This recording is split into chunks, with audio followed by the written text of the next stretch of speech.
Hello and welcome to another MovieBooster.com virtual pub. I'm your host, Ken Ekman, and I'm joined by Bill Arsenault. Hey. And Bill Leon. How do? And Bill Leon, you have a beer to talk about today. Go ahead. This is Shock Top. Where was this brewed? Because I think this is local, but I could be wrong.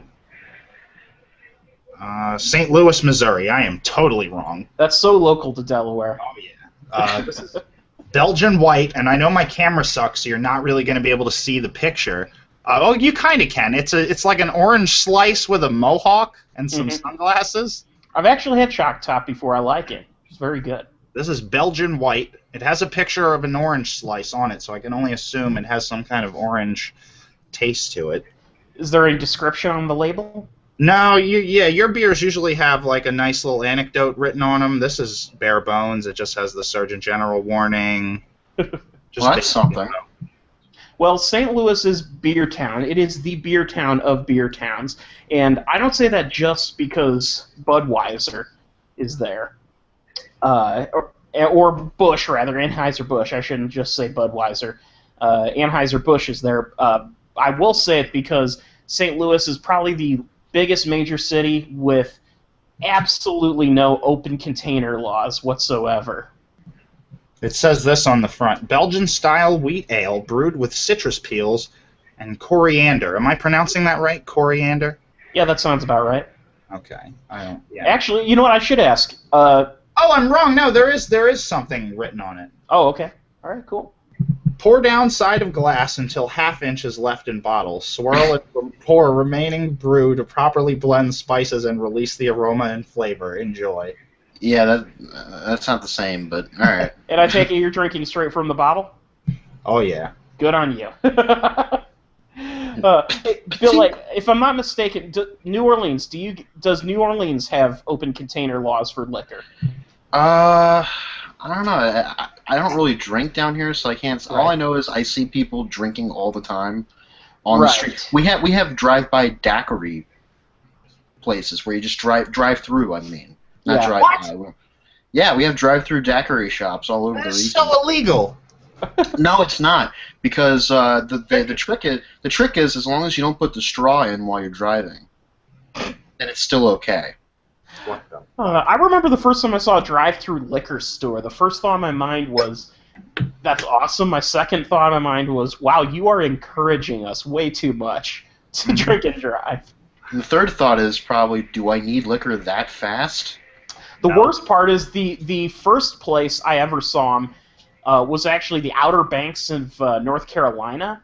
And if you've ever been to the Outer Banks, there is one goddamn road north and south all the way, and it's nothing but just bumper-to-bumper traffic in the summer.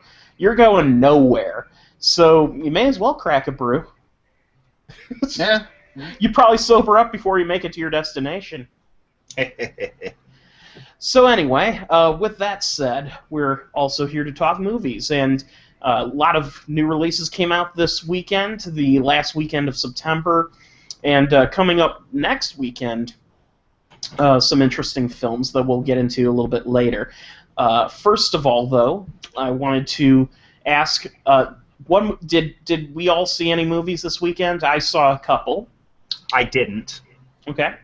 I saw one. I saw The Box Trolls. All right. So we'll start with that since it's the one that we're all familiar with, and I know that we'll be joined later. Hawk Ripjaw is going to be joining us, and he saw The Equalizer. Rip. So, Box Trolls. First of all, did you see it in 3D or 2D? No, I saw it in 2D. Okay. I saw it in 3D because I saw Paranorman in 3D, and I saw Coraline in 3D, and I got, like, that, like I've said it before on the show, but that's, like, probably my #1 3D movie theater experience. Claymation works incredibly well with 3D camera work, and... Is that what this is, Claymation? Well, it's sort of... plasticine. Yeah, there is clay in some objects, but I guess I use the term claymation as a catch-all for stop motion sometimes. I know I technically shouldn't. If you're going to say the big claymation studio is more like your Aardman.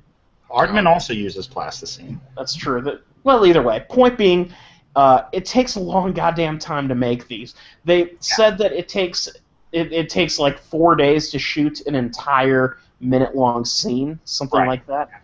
Well, like, going back to Aardman, the first Wallace and Gromit short Nick Park was making on his own, and after like 2 or 3 years of work, he only had 10 minutes of it done. Right. And it's ridiculous how much effort they put in. And it's even more so, though, with these newer films, especially from Laika, because Laika puts so much attention to detail into every minute aspect of their photography. I mean, Aardman does a great job, but I would say, theirs are a little bit more streamlined in their process, I think, at least from what I've seen. I won't say by streamlined. I mean they're high quality, but I mean by comparison, Leica, I think Leica kind of brings the detail level to a whole nother. Leica, yeah. When I saw Paranorman the first time, I don't think I've ever seen stop motion going at that like 5-cylinder perfection, because Paranorman is the animation of it is flawless. Mm-hmm. Now, I do wonder about Paranorman. I mean, I know there's a few scenes where I'm pretty sure computers were used to enhance certain shots. Right. I didn't do any research on box trolls, but to be honest, I didn't remember seeing anything that looked obviously like computers were utilized. Did you, Bill? No, not at all. It was pretty seamless stop motion animation from where I was able to tell. I mean, even bits like, and I guess we'll go into spoilers a little bit. Not that it really matters, but there's a big sequence. The climax is when the main Red Hat, what's his name? Snatcher. Oh. I was about to Slacker. No, he's yeah, right.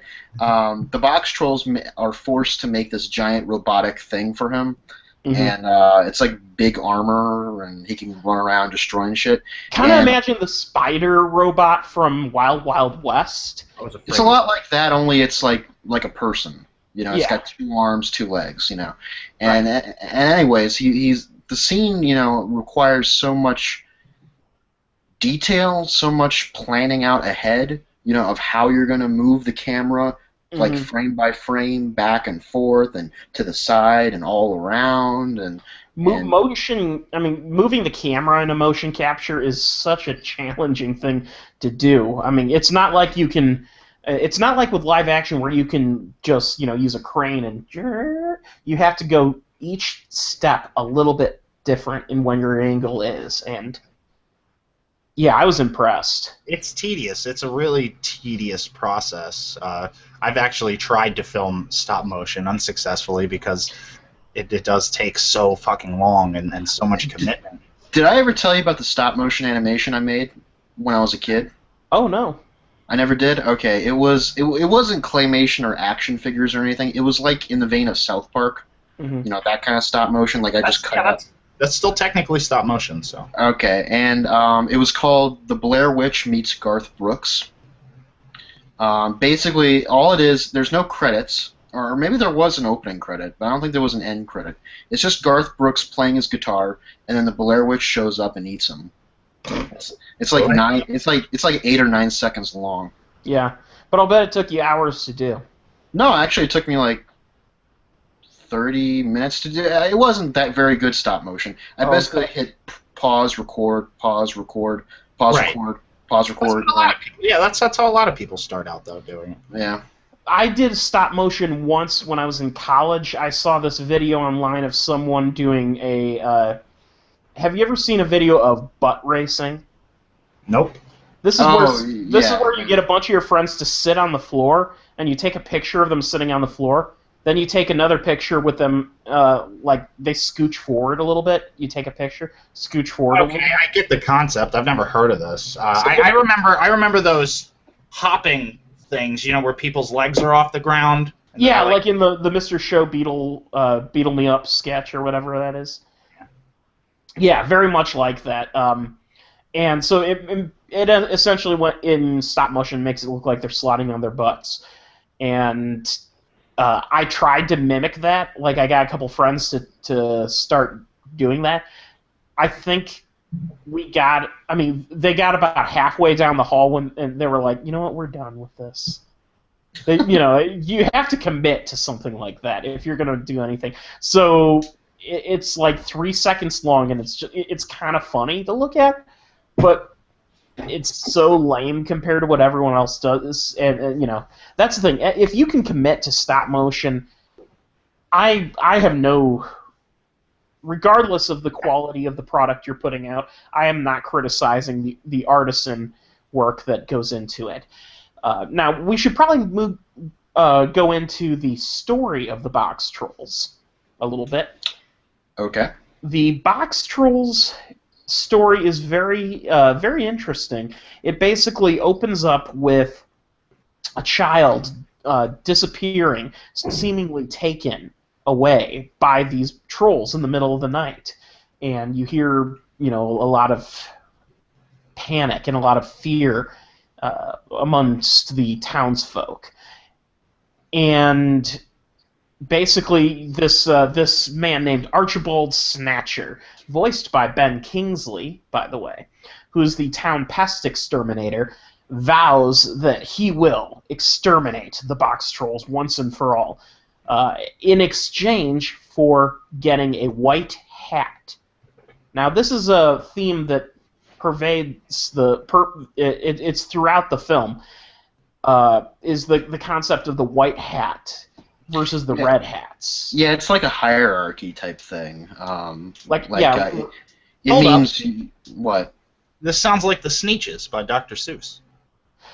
There is a caste system element to it, where basically there are a group of, I believe it's 4 people who are the white hats, and the white hats are sort of like the town elders, and they're kind of in control of things, and their big thing is every evening they get to attend a cheese tasting, where they... In fact, the name of the town is Cheeseville or something? Cheesebridge? Cheesebridge? Is that what it's called? Yes. Cheesebridge, yeah. It's a town called Cheesebridge, and it's this like giant towering like town. And Cheesebridge, basically, cheese is probably their main thing that they make, I would guess, because everything in this town is cheese related. And the White Hats get to do a cheese tasting.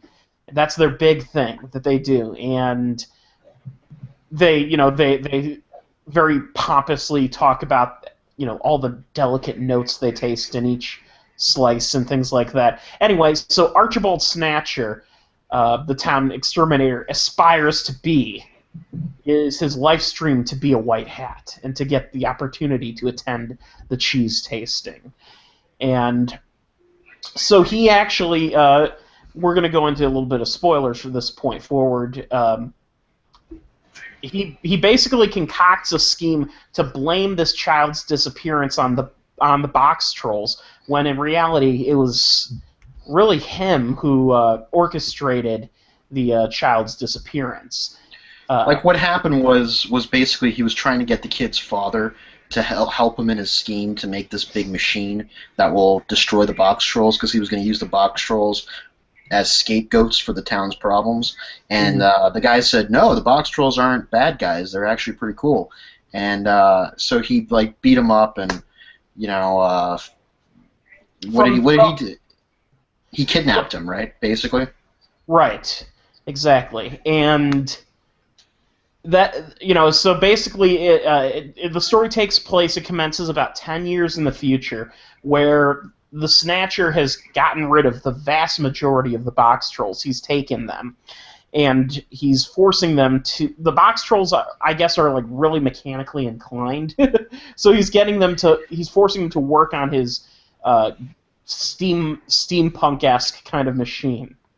Well, the Box Trolls are every night they go out into the town when everyone's sleeping, and they basically rummage through the garbage and take interesting objects, and then they go back into their underground cave type place and create all these wonderful, whimsical gadgets.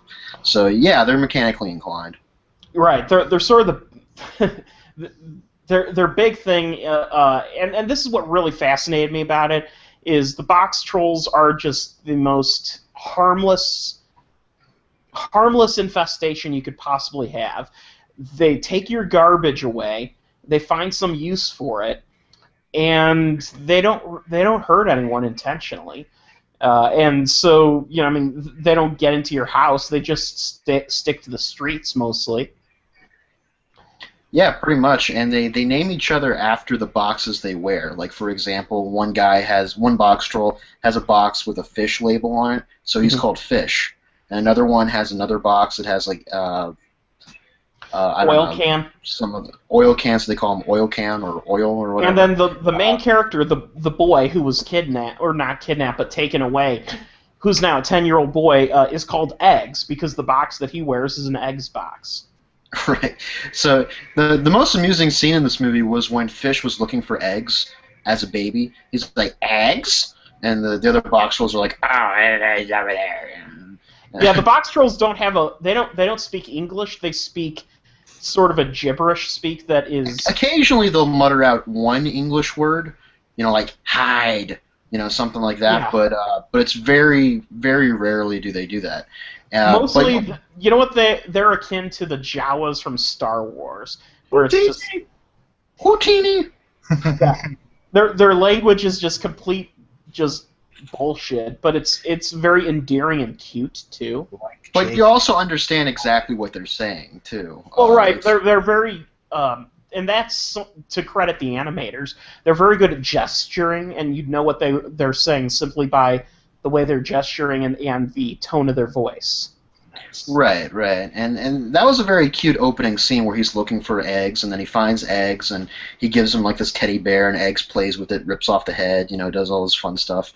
And that really set the tone for the sweetness of the film. Mm-hmm. But yeah, there's that language of theirs is... It reminds me of the idea that a friend of mine had for a children's movie that was going to be kind of nightmarish, almost like, not like Labyrinth, but something children's-ish, but scary at the same time, Coraline.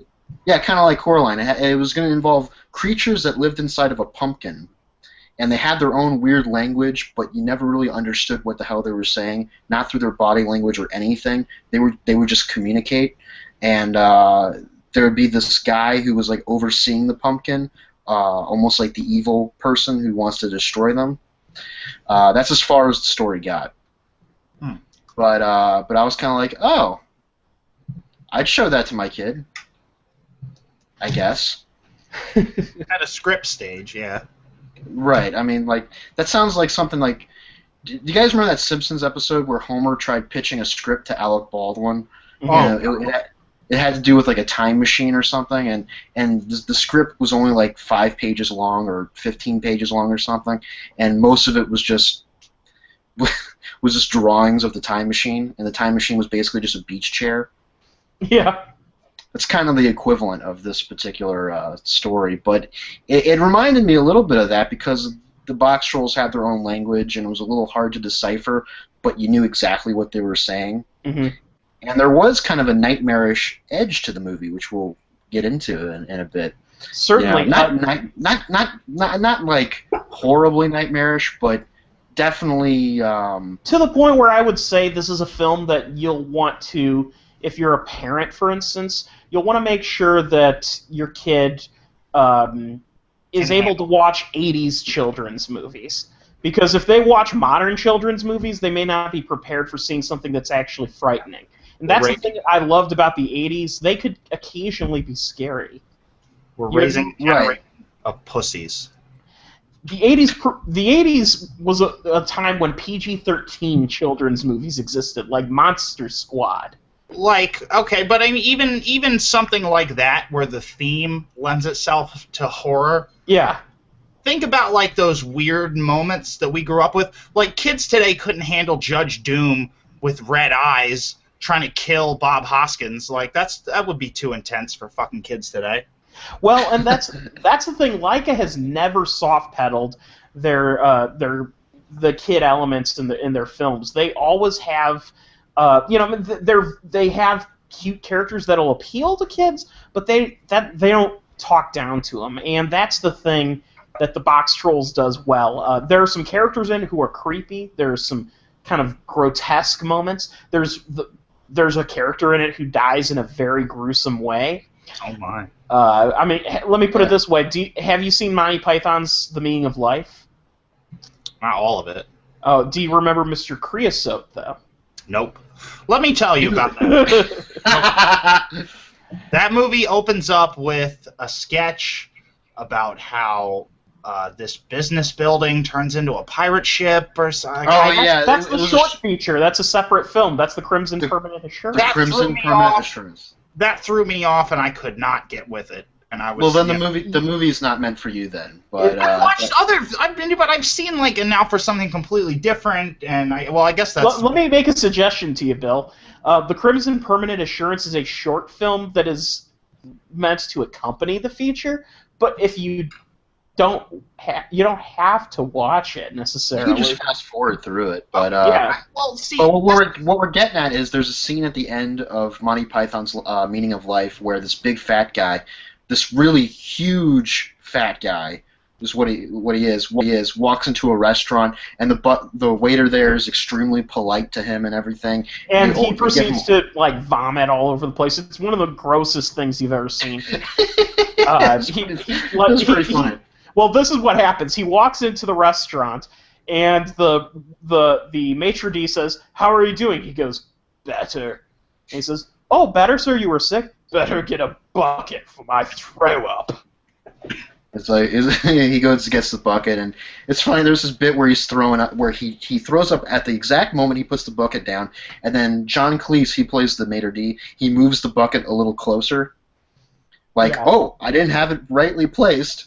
For the vomit. So anyway, Mr. Creosote in the sketch eats everything on the menu, and he finally it's time for dessert, and the maitre d' offers him a wafer-thin mint, and Creosote's like, no, I can't possibly have. Yes, I'm absolutely stuffed, and the maitre d' convinces him to have that mint.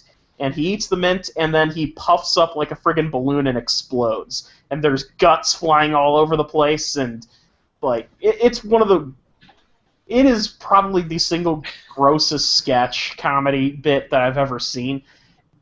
So anyway, we could probably pull up a YouTube clip of it. Actually, I think I've seen it. But have you gotten to Upright Citizens Brigade Season 2 yet?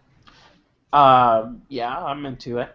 Have you seen like Dookie Jesus and Vomit Jesus and that whole sketch? Because that's pretty gross too. Yeah, it's gross, but it's not a guy exploding and his guts flying everywhere. Yeah, Weird Al's head explodes at the beginning of Spy Hard. I guess I was spoiled by that growing up. Well, anyway, point. Well, what we're getting actually, at is... I take it back. You know what? There is a gross sketch also that's. I forgot about the live organ transplant sketch that was brilliant. Yeah, that's almost worse because. Can we have you on the? It is worse because it's a guy being cut up and his organs being torn out of him while he screams in horror. Has anything ever made you vomit? Like that I've watched in a movie? Just any kind of visual thing made you vomit? Because I never. Only thing that makes me vomit is if I see someone else near me vomit. Really? Yeah. Now well, I shouldn't say never. I've seldom actually vomited, but it makes me gag a little bit. Right. I once vomited after watching the Power Rangers movie. Are you serious? Was it on purpose? No, it wasn't on purpose. I mean, I was actually a little sick. Yeah. But it was after I saw the movie. We're walking out of the theater, and I just busted all over the floor. You're supposed to say, "Oh, it was that bad of a movie." Yeah, well, maybe, but I still my mom. Right, we grew up with it, so we kind of have a soft spot for it. But my mom, when she was pregnant with my older brother, she threw up after watching Apocalypse Now, which I don't know why my dad took her to see that. But. That's funny. Yeah, if you have a soft stomach, especially the sacrifice scene at the end, would probably be pretty gross. If I were to throw up at something from a movie, it might be Uma Thurman slamming the guy's head in the door in Kill Bill Volume 1. Oh yeah, it kind of takes you off your equilibrium a little bit. That's the only thing I think that like makes me flinch, because like really like I don't flinch like that, but that shit, yeah, like I can't, I turn into fucking a horror movie audience where the I'm worst like, physical reaction I've ever gotten to a film is like if I watch a movie with a lot of fast cutting, it'll give me a headache. Like that's why Natural Born Killers has always kind of. I mean, while I enjoyed the movie, it also kind of sucks to watch it because every time I watch it, I get the worst headache. right. And I can watch that movie all the time and never get tired. Michael of it. Mann's Domino, holy shit. Oh, especially Domino. I can watch Domino, and I guess I have no problem with fast cutting, but that or it's the characters like Jack Scagnetti in Natural Born Killers. Oh yeah. He picks up Juliette Lewis's pubic hair. He's like, meet Jack Scagnetti. The most memorable scene of that movie for me, oddly enough, was the Rodney Dangerfield sitcom scene. Oh yeah, where he's like, "I'm gonna rape you." He didn't say that, but that's what he was implying. Yeah. So box trolls. Yeah. Oh right. Okay. Sorry, Micah. What we were getting at was a character dies at the end of the movie in pretty much the same manner as Mr. Creosote, though not quite as disgusting. Well, yeah, I mean, it's a PG level, and they cut away before it gets too bad. But they do describe it later in detail and explain that that's exactly what happened. So what you see is essentially a puff of smoke. Right. They cut back all the way back to an establishing shot of the town, and you see a small puff of smoke. Yeah, but it's like a yellow, gross, like. Right, like his fat cells and the cheese and stuff. That's probably what it is. It was actually a rather interesting scene because it just followed the climatic machine sequence. I don't think it was fat cells because in this case it was pus because he was allergic. Oh yeah, yeah. That is the wonderful irony of the film. The main villain Snatcher's obsession with cheese, in spite of his violent allergy to cheese. Right, like there's even a scene that deals with it where he and his cohorts, his minions, if you will, they're eating slices of like regular cheese or something, and he has a small bite and he starts puffing up. Yeah. And so they're like get the leeches, so they throw some leeches on his face, and that apparently like takes away the sucking puffiness. The pus away. Right, but at the end of the movie, he's pretty much like been consumed by this allergy, and he forces the elders and the box trolls and the kids to sit down with him. We're gonna sit down. We're gonna eat this cheese. It was one of the funnier scenes in the movie because it's like this crazy person is forcing these people into a cheese tasting, which is like a really. But it's also an interesting statement on. On his obsession with rising to another class and how, even in spite of the fact that what he's doing is going to hurt him, he doesn't care because to him it makes him a better person. It'll all be worth it in the end. Exactly. And technically it was worth it in the end. I mean, he was kind of happy right up until the explosion. He died a happy man, albeit, violently. Yeah, normally movies like this, they usually lock up the person or something. In this case, he was a victim of his own ambition, obsession. He consumed himself, if you will. The good guys didn't even really. I mean, they stopped him a little bit, but they really were in the end held captive by him and had to watch as he killed himself. This is probably the best children's movie with a suicide that you'll ever see. Oh my goodness. Yeah, in a way he did. That was kind of. I bet you anything he knew it was going to kill him. I don't think he was unaware of his allergy. I think he was just more focused on what these cheese tastings would bring him. And so like he's like, it's got a nutty aroma with a hint of whatever, and then. I think it's time that we talk a little bit about the voice cast of the film because we've talked a lot about the animation, I don't know who's in the cast, so run it by me. Let's hear. All right. Ben Kingsley is the bad guy. Right. Elle Fanning plays the lead character's new friend, who's a girl. The lead character boy named Eggs is Isaac Hempstead Wright, and I guess he's this. I think this is his first voice performance. Now Dakota Fanning, Coraline, right? Dakota Fanning. Mm-hmm. Isaac Hempstead Wright. Oh, by the way, he actually was Bran Stark in Game of Thrones, or rather is. Okay. So, okay. So Elle Fanning is in it also. She's Dakota Fanning's sister, I believe. Right. She's the one that you don't like. She's the actress that you don't like, Ken. No, it's not that I don't like her at all. It's not that I don't like her. It's that she was in the Nutcracker in 3D. And right, but I mean, like, even actors can have bad, choices of movies. Well, here's the thing. It's hard when your introduction to an actress is that movie and her singing in the worst written song ever made. Yeah, let me put it this way. Only now that I've seen her in a few other performances since then have I started to backpedal a little bit on that. She is just fine as an actress. I just feel so sorry for that performance. That was a pretty interesting experience. The Nutcracker 3D was. Yeah. The movie also stars some other voices. Jared Harris plays Lord Portly Rind, who is the father. He's the main White Hat. Yeah. Yes, he's the lead White Hat. Jared Harris is fantastic in it. Nick Frost plays Mr. Trout, who is one of the more hilarious of the henchmen that Mr. Snatcher has. He is I would call him reluctant henchman. He was the one that was like, "Are we on the good side of things?" Or... Every time the henchmen are ordered to do something by Mr. Snatcher, they start talking about how they're the good guys, and Mr. Trout, who's once again voiced by Nick Frost, always has a comment like, "Is this what good people do? It seems like what we're doing is kind of evil." And they always shoot him down for it, and he's the most introspective henchman that you've ever seen. Wow. And it's really a fun voice performance. Tracy Morgan plays the most evil of the henchmen, Mr. Gristle. What do you guys think of Tracy Morgan?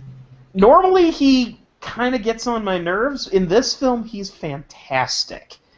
Yeah, he didn't really have a lot, like, his character's dialogue was very limited. Yeah, limited and random, and random, but it was perfect for Tracy Morgan. Okay. Yeah, it fit his personality very well. He plays kind of a psychotic. I've been watching 30 Rock lately because prior to me watching it now, I'd only seen like the first season, I think. Mm-hmm. And that's an example of him being utilized well. And yeah, like he's not obviously not always utilized well, but that's mainly why I ask is here, Mm-hmm. Well, I know Walmart doesn't like him, but that's another story. Because he's suing them. But so anyway, some of the other voice cast. Simon Pegg plays Herbert Trubshaw, who is the actual father of Eggs, and he has a great little bit in that his character has been hanging upside down for 10 years, and so he's become kind of insane because his brain isn't working right. We are both ventriloquists, and now we're upside down. But there's a part of him that's still in there. Like he's not all the way insane, but he's pretty much been driven mad. Right, he has an obsession with jelly because that's what he gets when he's good. Yeah, it's one of, in my opinion, I just broke down laughing the way he says it. Jelly.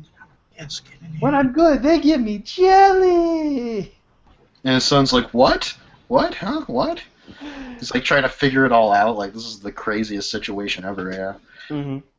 And some of the other smaller voice roles, a couple of the other aristocrats, the other white hats, are played by Maurice LaMarche, James Urbaniak, and Brian George. And they are small roles, but you can tell who they are, and they really do make a pretty profound impression, even with as little time as they have on screen. We should also note that the syncing of the voice acting was pretty much perfect. Mm-hmm. Like I say the animation was pretty seamless, and that the motion was always going. There was never like a moment where you caught a frame out of place or something.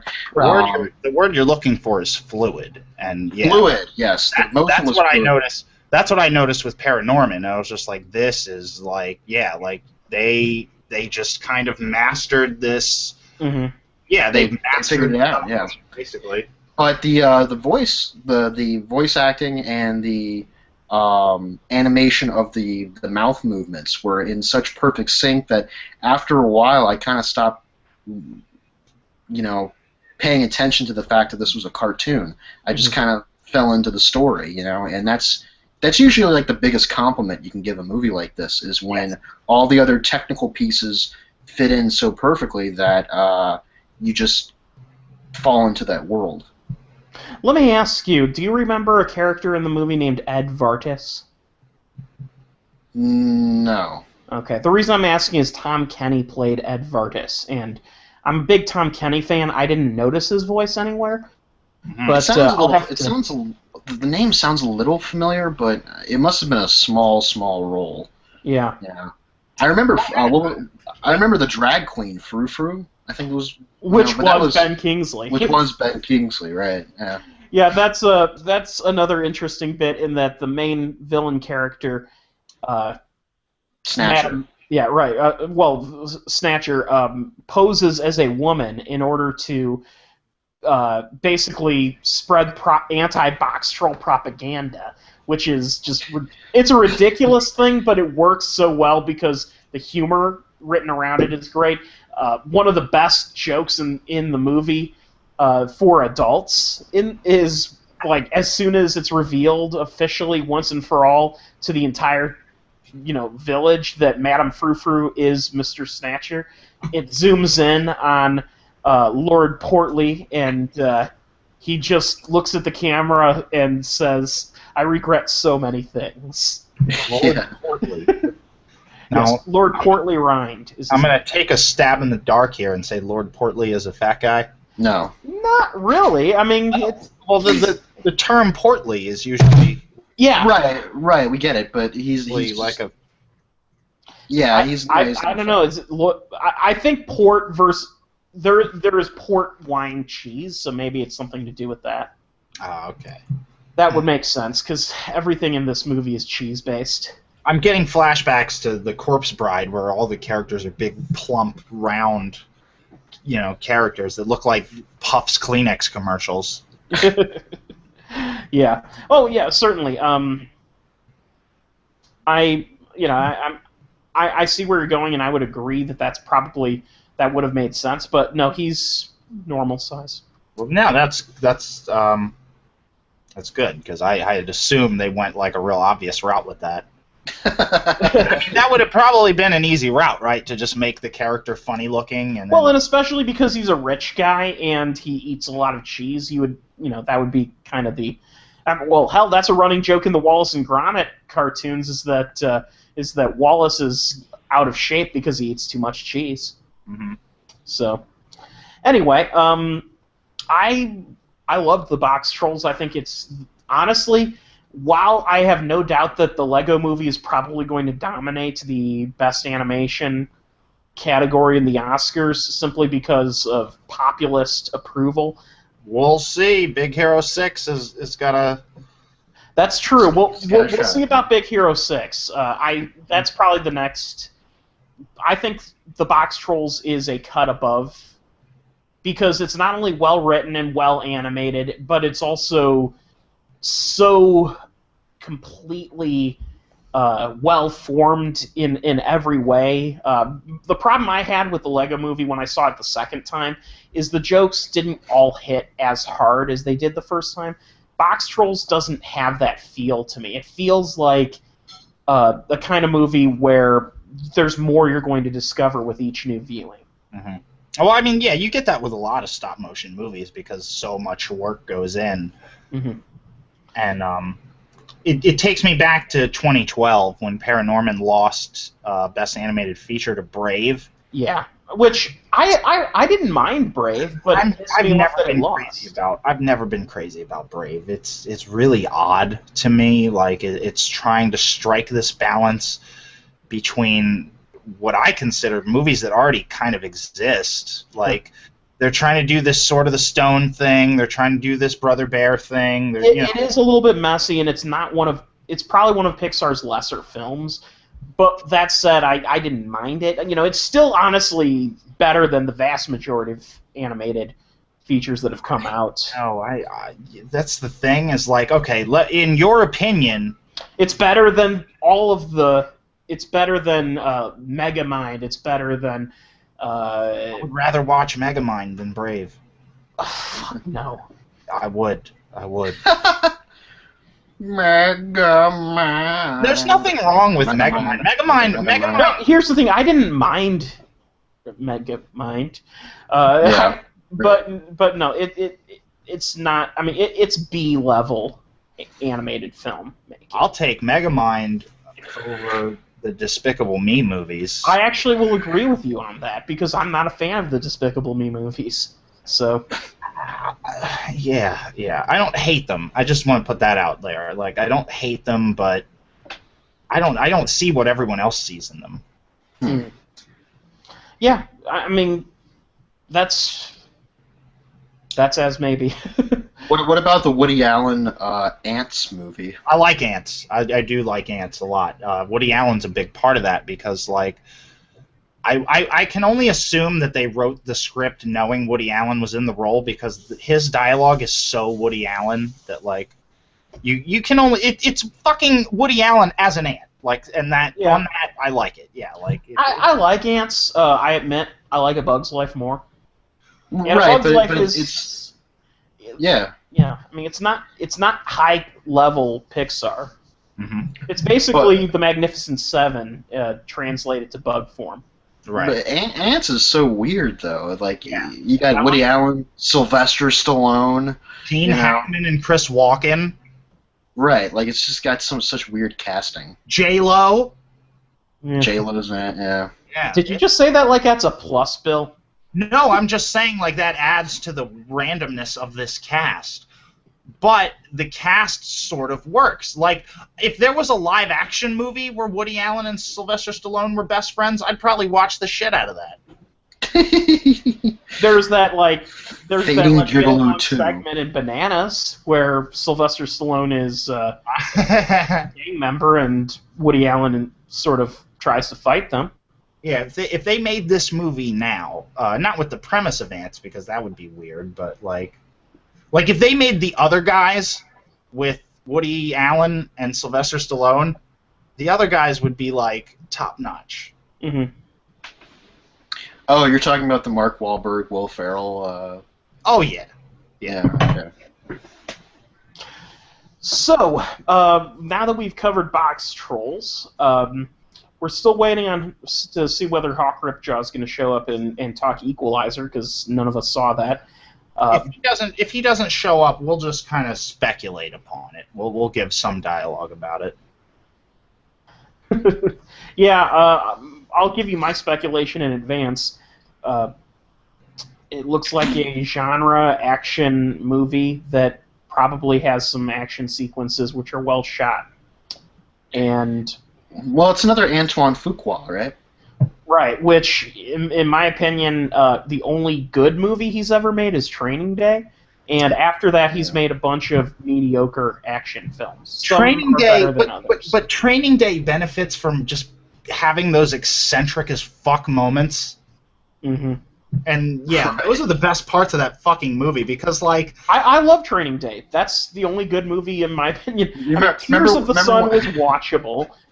Shooter was watchable, but not good. Brooklyn's Finest was a piece of shit. Training Day is awesome. Yeah. Training Day is awesome as this relic of its time to where, like, I'll give you an example. My brother-in-law was watching it on television a few months ago, and all I did, I walked into the room and I nudged him, and I go, I didn't know you like to get wet.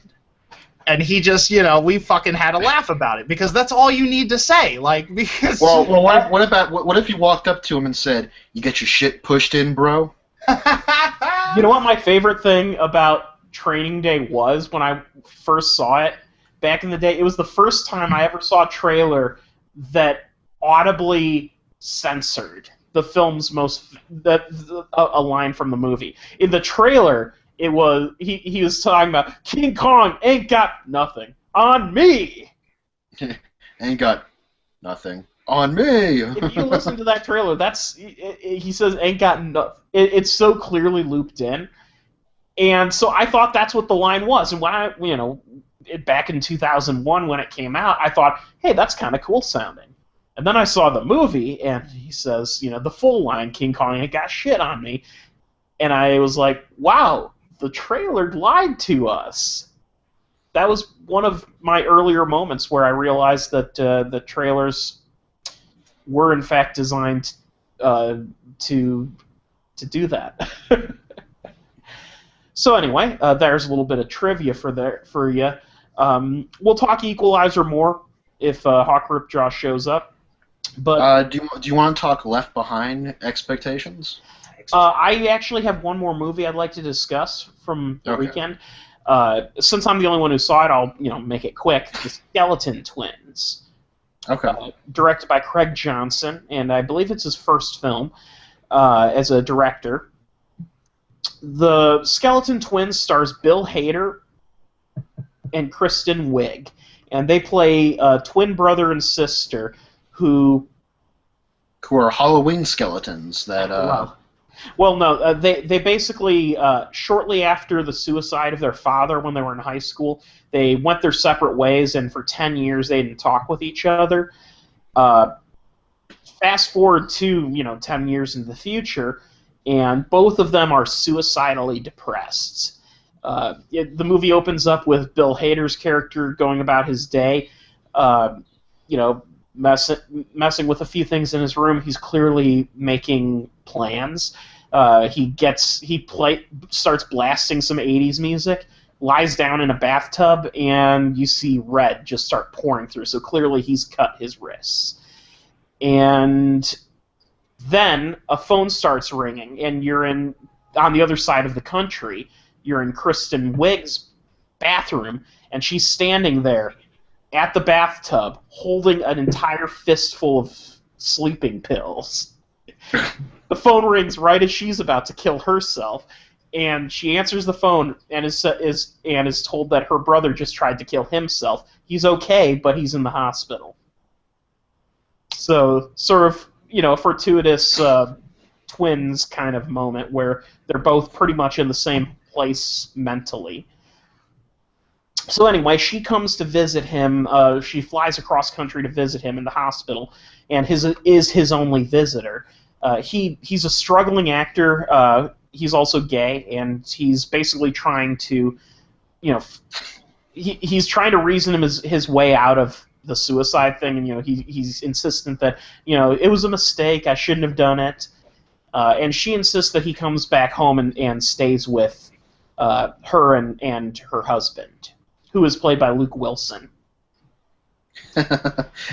And when he gets there, he finds that the place, the neighborhood is very much like he remembers it, and Luke Wilson is the textbook definition, and his character's the textbook definition of like the too nice of a guy, which is unfortunate for him because he happens to have married Kristen Wiig's character, who married him probably out of just like mental necessity, thinking he's a nice guy, maybe I'll marry him, but has no real love for him whatsoever. He wants to have kids, she doesn't. She's taking birth control pills, even though he thinks that they're trying to have a baby. Can I just stop you for 1 second? Yeah. Incest aside, this is reminding me of the Royal Tenenbaums a lot. Oh.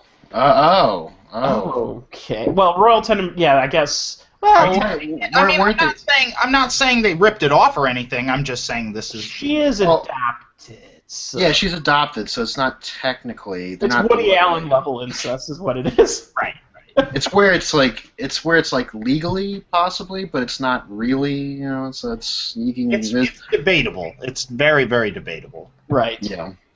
So anyway, basically the movie from this point forward shows as they rekindle their brother-sister relationship with each other, and it never goes there to incest. That I wasn't suggesting that it would. I'm just saying I'm saying incest is an element of the Royal Tenenbaums, and this is starting to remind me of. Yeah, Bill Leon was saying incest aside. Yes. Yeah, in a way, I'm going to put this on Front Street. In a way, it's almost a shame that these two are related because they are more fit for each other than any other human beings on Earth.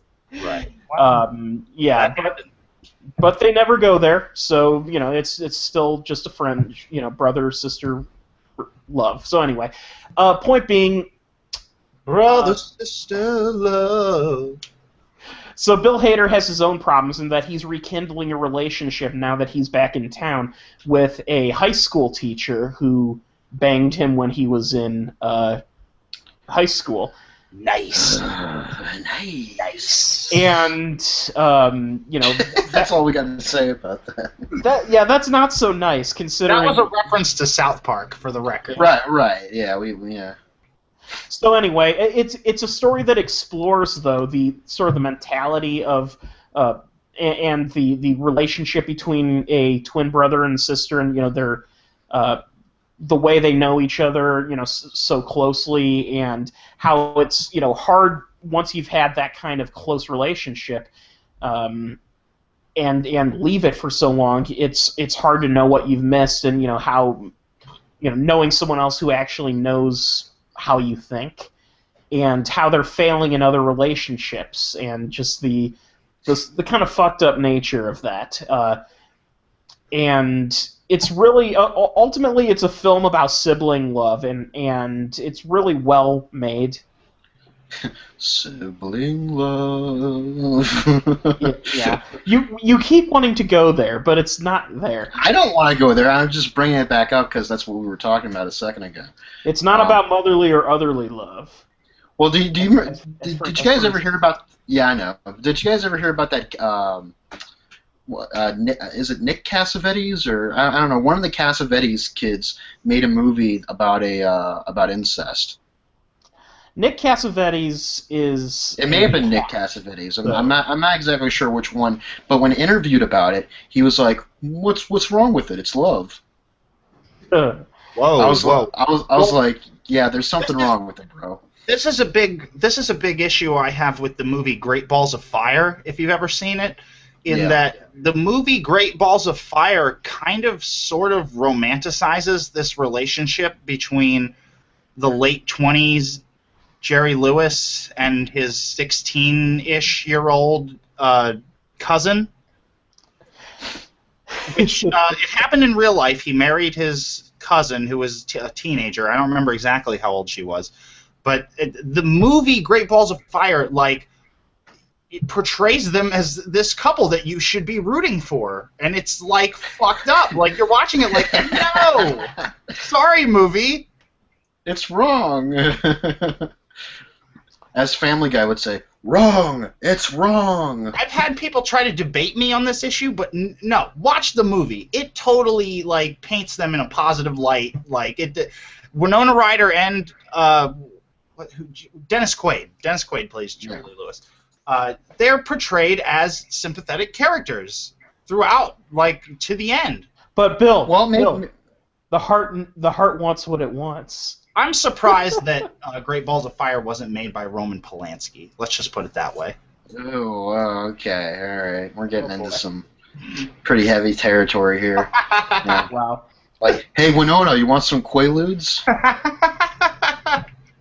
Well, you know what? I'm gonna try to give this a 21st century enlightened bent. and I'm just going to say, 2 adults, once you've reached the age of 18 and above, as far as I'm concerned, you can do whatever the hell you want. And I'm not going to morally censure you because it doesn't bother me. It doesn't affect me in any way, shape, or form. Right. Well, let me ask you though, and I know we're getting way off topic here, but just to play the, I don't know, we're going to advocate get or whatever. If this were happening in your family, like if you found out like something like this was happening, I mean, would you be like, it doesn't bother me?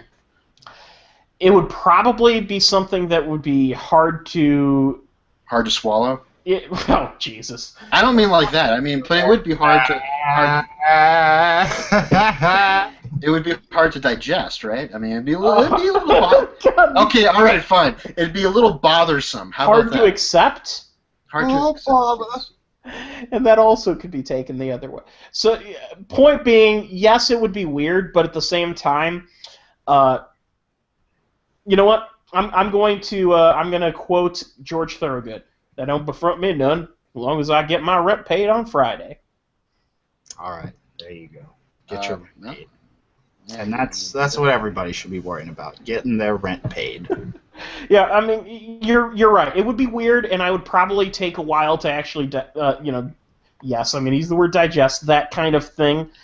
But at the same time, I think eventually I would just get over it and realize, you know what, I'm not. I don't know those people are not people I personally know. So whatever. I'm just gonna I mean, I know who they are, but I don't know them as people. You can't. It'd be like the Matthew McConaughey in Dazed and Confused logic. Hey, no worries, man. You took it to another level with that. I'll take it to Big Lebowski. The dude abides. Oh, the dude abides. Let's move on. Fuck it. Hey, dude. What about incest? Dude abides. Hey, dude. Remember that Nickelodeon show? Hey, right. Dude. Yeah, remember that time when the guy in charge of the cowboy place, had sex with his daughter? That was a pretty fun episode, right? Okay, you know what? Here, let me put it in a practical perspective then. If your choice is to turn your family tree into a snake eating itself, you know what? From an evolutionary standpoint, you're ridding yourself of the gene pool, because eventually that's not going to keep going. Oh, Jesus. That's not going to last. Snake eating itself. So anyway, now that we've gone through one of the most uncomfortable discussions we've ever had, Skeleton Twins was, you know what, a very nice kind of mumblecore sort of movie that I think distances itself enough from the whole mumblecore kind of standpoint, even though it is produced by the Duplass brothers. It doesn't have all of the earmarks of it, like the amateur cast who can't act. That's my problem I've always had with some of those. Well, of all the cast members of that recent This Is Where I Leave You, Bill Hader's been getting a lot of praise in that. So Bill Hader is fantastic in this movie. It is. Yeah, that's what I hear. So apparently he's doing very well right now, and that's great because. And Kristen Wiig's great in it too. I can't fault her for that, and it's very interesting because you have some comedians who are just delving, SNL comedians who are delving deep into serious acting and doing damn well. Bill Hader, though, his performance is a showstopper in this film. It's really impressively simple and subtle. So, anyway, just to close the book on Skeleton Twins, next on our list to discuss is Left Behind. Oh, it is Left Behind. All right. Yeah. I'm just gonna steamroll over top of what we've already said about the new Left Behind on this, which is that pretty much unanimous between us is that we all want to see some batshit crazy Cage. Well, I'm not 100% sure that we're gonna get that here. Me neither. I'm a little concerned. Mm-hmm. I'm concerned but I am also intrigued because even if it's not that kind of Cage, I think the movie's still going to be terrible, especially because I just found out that it's 2.5 hours long. For those of you... No, it's not. My thing says it's like only an hour and 40 minutes. Wait a second.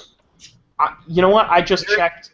They're going to debate about the runtime of the movie. I just want to say, for those who are not watching the video... Wikipedia changed overnight. It literally said 2.5 hours as of yesterday.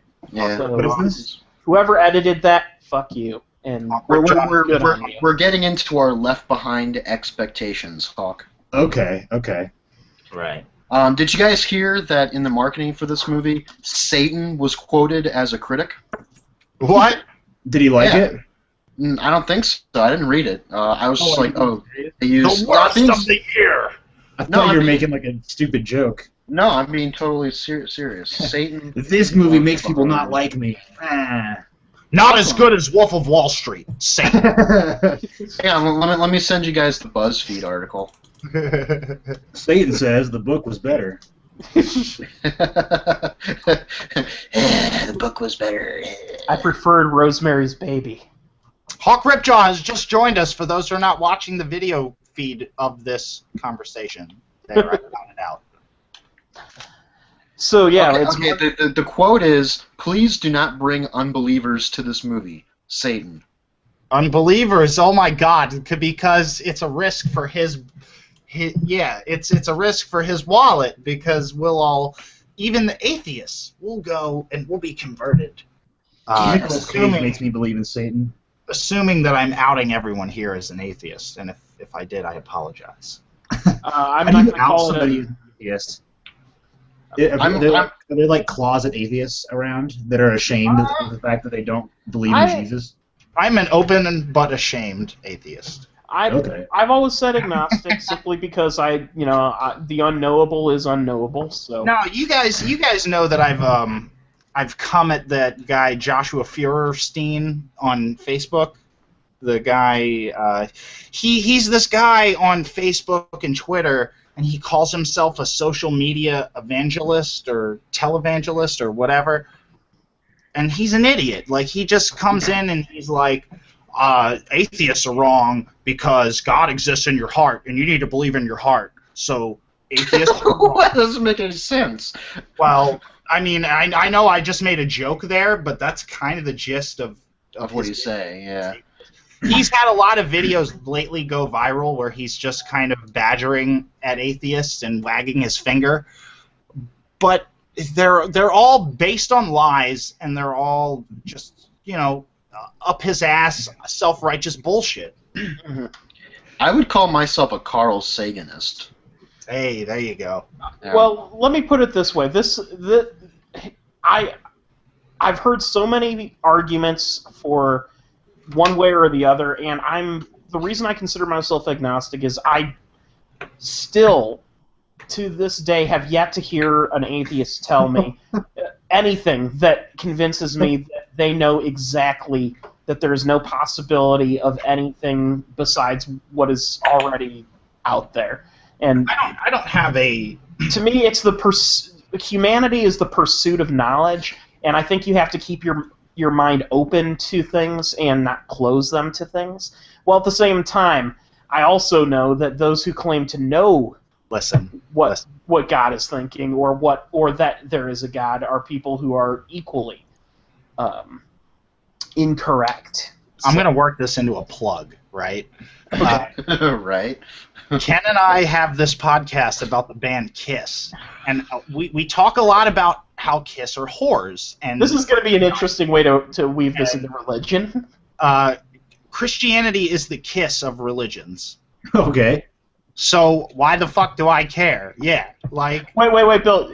Would you call it Christianity? Oh, I wish I could. They love their shitty puns. I wish I could. I think that would be going too far, honestly. So, I'm not sure how we got onto this topic, but I do... We got into it based on the... Think about it. I do want to tell you, though, this movie, Left Behind, is directed by Vic Armstrong, who has directed only one other movie. The movie he directed is called Joshua Tree or Vanishing Red or Army of One, depending on where you're finding it. It's a 1993 action movie starring Dolph Bono? Lundgren. Yay! Every action movie stars Dolph Lundgren. Yeah, well, especially from the early 90s. The movie is noteworthy for having 3 alternate endings, having been heavily censored in almost every format of the film, except for the American cut. And for its heavy violence and spectacular action scenes despite being a completely awful story. Anyway, Are you reading this, or is this your personal opinion? I've not seen it. I've read several reviews of it from different sources. I read a couple reviews from Rotten Tomatoes. I read a couple reviews from IMDb, and also Wikipedia, and from Amazon, actually. Just because I'm looking for a copy of this movie, because it looks just completely insane. Yeah. But here's the thing. Vic Armstrong is much more notable as his work as a stuntman and a stunt coordinator. We're talking about Left Behind. Yes, this ties into it. He's the director of Left Behind. He's the guy. Yeah, that's where I've heard that name, is because he's directing the Left Behind. Right, but he's a stunt coordinator, and he's done stunt work for decades. I mean, it's Left Behind totally calls for a ton of stunts. Well, that's the thing. That's what I'm hoping for. I'm hoping this movie is just full of ridiculously staged action scenes, because this dude has been doing stunt coordinating and stunt work since You Only Live Twice, 1967. Jesus. All right. Wow. Do we have any That's Rotten impressive. Tomato scores on it yet? What's that? Do we have any Rotten Tomato scores on it yet? On Left Behind? So far, there's only one review listed, and it's from Elizabeth Weitzman of the New York Daily News, and the review says, the blurb on Rotten Tomatoes says, "What has gone so horribly wrong in Cage's career that he's forced to accept any paycheck that comes his way." So that's a rotten review. Well, that's the blurb from Rotten Tomatoes. Well, That's a rotten review. Yeah. Is the review? It's is it a splash. It's not a robust tomato. It is a nasty little squashed tomato. The first paragraph of her actual review says, "This failed epic, really an epic failure, would barely be noticed were it not for the former Oscar winner." I like how she calls him a former Oscar winner. They didn't take it away from him. Taking on You don't know that. Quality. Although he might have sold it. That's true. He probably sold it to pay for his casting. That would have been illegal, though, because by law, I don't know if you know this, but if you are a member of the Academy and you try to sell an Oscar, you're actually obligated to attempt to sell it back to the Academy for a minimum price of $1. So they don't. Something tells me that Nicolas Cage does not give a fuck what the Academy thinks. That's true. If his Oscar were to be taken away, if it was me, I would just give him another one for Vampire's Kiss or something. Yeah. Bad Lieutenant Port of Call, New Orleans. Bad Lieutenant, something great, whatever. It's my lucky crack pipe. He needs to have one Oscar just to have that little credibility. You know what? I honestly enjoy him as an actor. I find him to be really a thrill to watch. He is very much of a theatrical bent as an actor.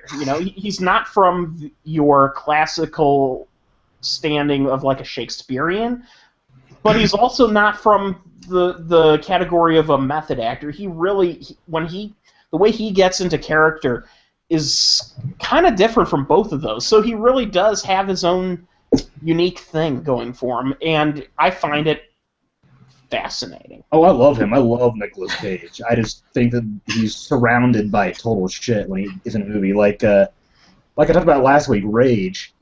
Awful film, but two of the best Nicolas Cage freakouts I've ever seen.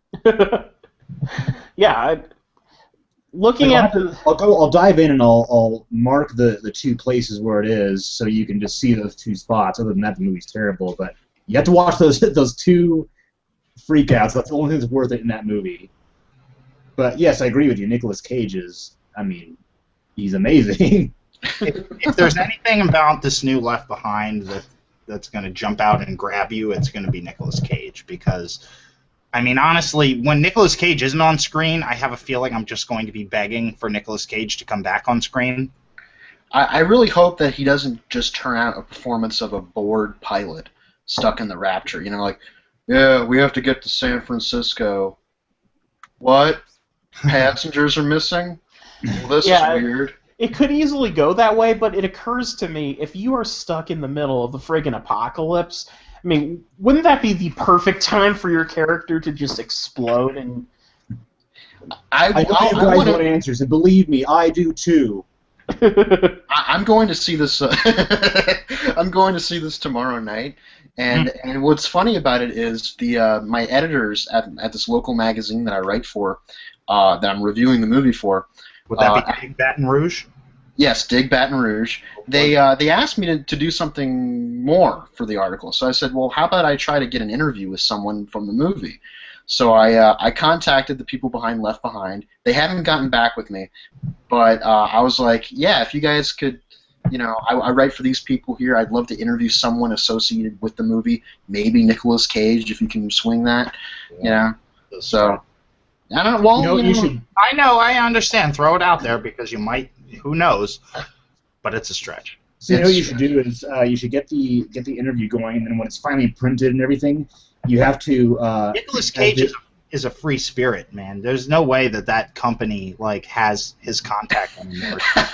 Okay, he just came to them and left on the wind. Whatever contact information they had for him is probably completely different now than it was when he changes his passwords and everything. I will make the argument that he did probably wait for the check to clear first. Yeah. I'm saying he probably showed up on the set and said he wanted to be part of the movie, and then when they were done filming, he just kind of just walked off and they were done. They never contacted him. He came to them. He walked off into the sunset. It's worth noting, Wikipedia indicates that the entire cast, except for Nicolas Cage, is signed on for sequels. So I don't know what that's. Nicholas he plays the friend, not Kirk Cameron, but Kirk Cameron's buddy. Right. Well, they've advertised it as Cage's movie. I just hope that he's on the poster, big as shit. Like, yeah. I just hope that they don't. Dumbass look on his face. Yeah. He's like, what? The apocalypse? God, it just dawned on me what they could do with this movie.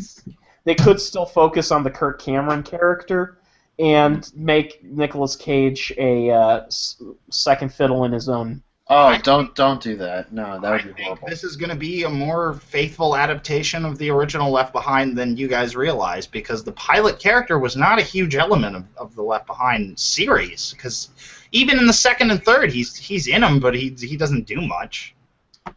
He remarries, I think, and that's about it. Yeah, well.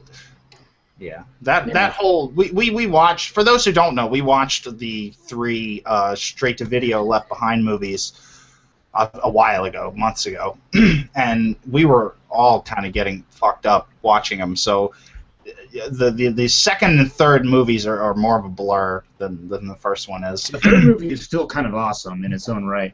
Yeah, but that's because of Lou Gossett Jr. That's because it was filmed like an 80s action movie. Yeah, right. But also because of terrible special effects. Yeah. Lou Gossett Jr. was the worst. Yeah, that's true too. Like he sits in the middle, like you expect. He's at the very beginning. He's in the White House, and the world is falling apart around him. And you expect him. He has the recorder, and you expect him to sound like what's his face? That shit. I can't remember the black guy from the Lethal Weapon movies, Danny Glover. Danny Glover, yeah. It was about 10 years ago when the apocalypse started. Is that how Danny Glover sounds? That's how he sounds in Rage. It's been about 5 years. He sounds like he's got throat cancer by 2014. See him in something recent. He sounds like he's got throat cancer. I swear to God. There are angels in the outfield. He sounds like a black Clive Barker. Christopher Lloyd is an angel in the outfield. All right, let's talk about the Equalizer, Chris. Yes. That movie fucking rocked. All right, good conversation. You're the only one who saw it, so you need to convince us. Okay, all right. So we all know Antoine Fuqua and Olympus Has Fallen. Yeah. You know, nobody liked that movie except for that one guy that writes here sometimes. Mitch. Yeah. Well, we were right about. I don't know. So first thing about The Equalizer, the special effects are better. They actually had a little bit more of a. They spent a little more time and money on the the effects are actually special and not special ed.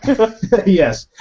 In fact, Okay. the effects, a couple of times I'm like, are those special effects or is that actually a helicopter? It's, I guess the big thing, though, the cool thing about it is that it is filmed and sort of put together in the style of an 80s exploitation movie.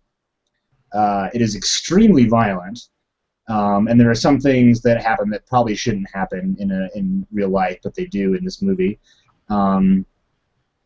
Although, like, at first I thought the movie was taking itself too seriously until I saw one of the main henchmen of the bad guys, this massive Russian dude with a big bushy beard and a mustache that have, like, 2 points go doink, like, straight out like that. Like Dr. Robotnik. Yes. Oh my god. Like, they stand up of their own accord. Like, you could, like, impale some olives on that thing, and he'd be like a good bartender. Is like, oh, you want the martini? And then he's like, doink, drop it in there. Like, so much mustache wax on that fucker. This sounds like a Rush Hour villain. Maybe not quite like that. He's a little more evil than a Rush Hour villain, a little less cartoony, because he's the only character in the entire film that comes even close to kicking Denzel's ass, which brings me to the next thing. His ash. He doesn't Which put brings me to the the next point, on. is that Denzel is the coldest motherfucker I've seen in an action movie in a long, long time. But Denzel, but I just want to say, like, before Liam Neeson became a thing, like, as far as action movies go, the term Neeson-sploitation, Denzel had been doing this shit for years with, like, Man on Fire and John And Q. he's not like the one-man killing machine that he is in like that Neeson is in Taken, because there's a couple times he gets shot. Or even Man on Fire. What? Even the movie he's in, Man on Fire. Yeah, well, he gets shot in the leg, and he has to, like, go home, and it shows him, like, cauterizing the wound and everything. So he is human. It's just he's a far more cunning and powerful human than anybody else in the movie. And just the climax is amazing. Like, I won't spoil too much of it, but basically it takes place in the hardware store that he works, and he uses every tool that he can, different hardware tools, to pick off the bad guys one by one. And it's just awesome. Again, like, it's kind of like the ending of Skyfall or Home Alone, where Or Home Alone. So the ending of Skyfall or Home Alone? Whoa. Well, the ending of Skyfall was kind of like Home Alone. You know, they're coming into his crib. He's making up all these traps. I remember the scene where Kevin McAllister set up a bomb trap for the criminals. Yeah, that makes sense. Well, in the sense that I kind of like it. A critic brought this up, and I think when they mentioned it, it kind of cemented for me why the climax was so satisfying. Is that it does what a lot of action movies don't really do anymore. Is that it stages the climax in a familiar place that you might call home. Bill, why are you drinking Shock Top? Uh-oh. This was free. I didn't pay anything for this. Okay, never mind. Yeah. I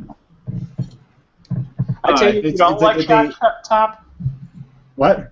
You don't like Shock Top? I take offense to the fact that Shock Top wants to call themselves craft beer. Oh. Yeah. I don't think it says craft beer anywhere on this bottle. They're actually spending over $3 million on a campaign to make everybody believe that they're a craft beer. Nowhere on this bottle does it say craft beer. Okay, then, well, you didn't pay for it, so I guess that's I okay. didn't. Yeah, this was just in my refrigerator. So, like, one of these days, Ken's gonna be like, I have this craft, this Shock Top. It's let's pours really well. It's like got a nice head on that. Really good. I can really taste the. Dude, you do know that I've drank Foster's on this before. I don't drink just imports or just craft beers. I drink just about anything that. And my goal is every time I drink on this show, I want to have something different. That's all I care about. Okay. Same fucking thing. Yeah. Well, if I get here on time. Because also, this bottle's empty, Chris. I wasn't even drinking this. Oh, okay. Well, anyway, back to what I was talking about. It's action movies that don't do this very much. It's staged the climax in a familiar place. So there's at least 4 or 5 scenes in this hardware store, so it becomes kind of like a, I don't know, like a safe place for the characters. Like, you know, it just feels like a safe place. And then you've got all these bad guys invading it, and that's kind of ground zero of the climax is where the showdown is in this place that was, I believe, at the outset of the film. Like the first scene was there, and then we see it again several times. Does the Russian mafia really hate Home Depot that much? No, they hate the what's it called? I don't know. It's some horrible Home Depot knockoff. It's like Home Mart or something. Home Repo. But basically, the movie is that, you know, he's the equalizer. He meets this 17-year-old Russian prostitute in a diner that he goes to all the time, where he's reading these books that his wife recommended they read before she died. And then she gets beaten nearly to death by her pimp. So he goes to the nightclub where they hang out and kills all of them. And so what? There's no like talking to them, like, hey, you shouldn't have done that. You should probably go. Or he doesn't just beat them up; he just kills them. Oh no! There was actually talking. He went in there and he was okay. like, "This is $9,800 to buy her freedom." And the Russian is like, "You think I'm a fool?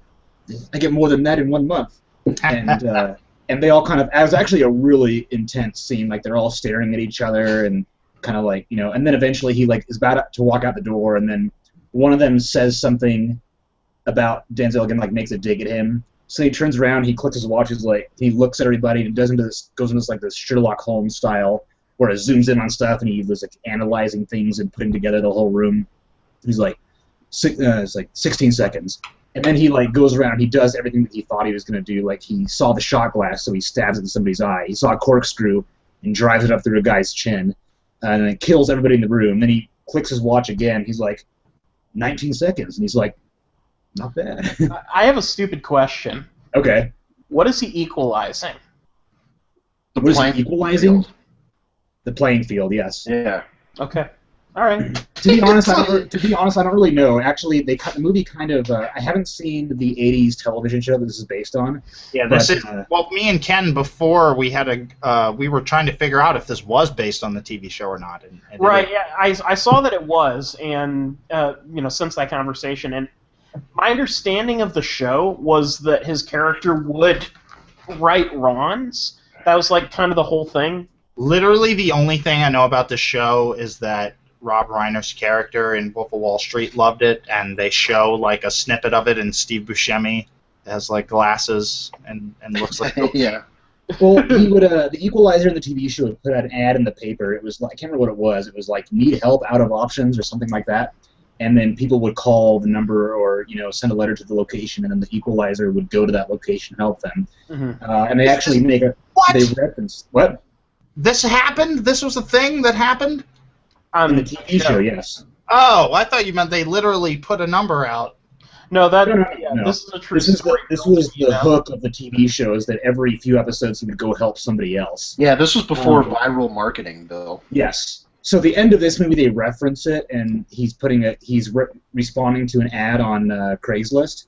But so I know, right? So you don't really know if this Russian prostitute had done the same thing and asked for his help, or if he'd always lived in that one place and decided to just keep going with what he was doing because he was good at it and he felt good about saving people. But just like, I don't know, I think it is so satisfying how fucking badass Denzel is in this movie. It's like during the conversation between him and the bad guy, he's like, I promised someone I love that I would never do this again, but for you, I'm going to make an exception.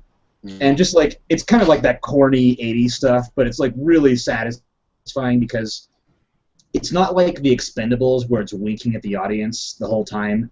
It just kind of knows how dumb it is and rolls with it, and everybody is kind of in on the joke because they just know what's going on. It's not like, oh, look at how funny and clever and retro we are.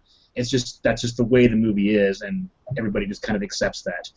But I think part of it that was really satisfying was seeing it with a big crowd where you could all it was a full house, so people were just kind of like laughing and getting like really into like the violence and all that stuff.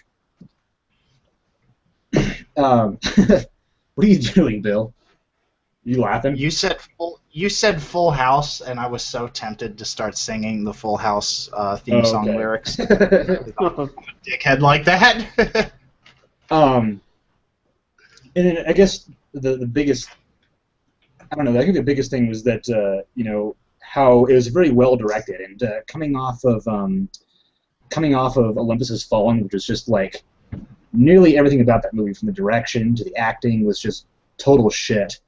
And then now you have Fuqua, who's actually doing a competent job once again at directing when he hasn't in several years. Arguably a competent job for the second time in his career.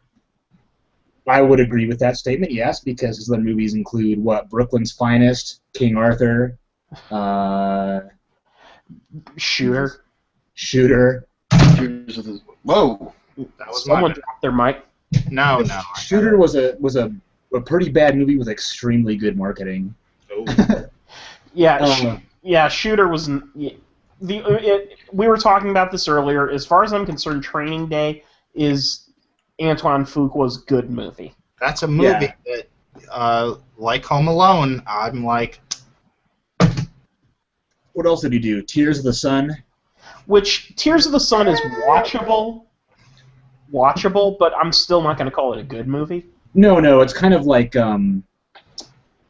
It's kind of like that war movie with Mel Gibson, where it's okay, but We Were Soldiers. We Were Soldiers. We Were Soldiers. Yeah. I actually rather liked We Were Soldiers, but then I read the novel that came out before it, and so I was really into it at the time when it came out. So let's say Wind Talkers then. It's kind of like Wind Talkers, where it's where you can watch it, but you feel a little bit sick watching it because like you watch it, but you'll never watch it again. You're like, that was all right, but I'm gonna just watch Saving Private Ryan again instead.